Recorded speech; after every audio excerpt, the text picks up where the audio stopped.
Burlington voters face a ballot decision this spring over redistricting. Viglienzoni is here to tell us what that means for the city in this week's At Issue. Good morning, Kat. Good morning, Julie. I spoke to City Council President Joan Shannon about the proposed changes and what they'll mean for residents at the polls.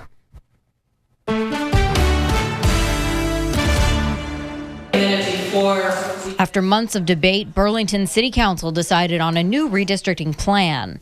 Population shifts in Vermont's largest city meant that they were forced to come up with a new representation system to make sure everyone's vote counts equally. City Council President Joan Shannon says the growth of colleges is responsible. What's kind of interesting is that what is the area that is supposedly underrepresented has the lowest voter rate in the city. And that's because most of the residents there are students. Right now, the city has 7 wards with 2 councilors each. The new map splits the city into districts and wards.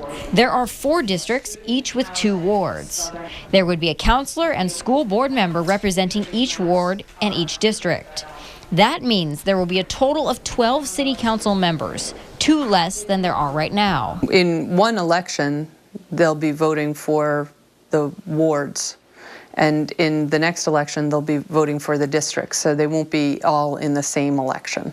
Critics call this plan a complicated solution to simple shifts in neighborhood populations.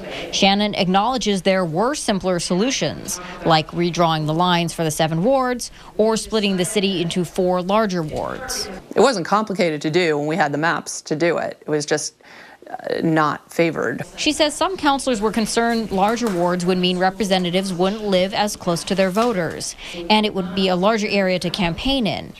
Also, she says if they redrew the boundary lines, some old North End voters would be grouped with new North End voters, and their priorities might not be heard. This will add complication to the number of ballots in each polling places. Especially when the legislators who represent Burlington's voters in Montpelier are chosen. There is also the representative districts, the state representative districts are not aligned with the wards or the city districts. Voters will have to decide whether to approve this plan on town meeting day. If they don't, Shannon says the council will have to take up the issue again, or the issue could end up in court.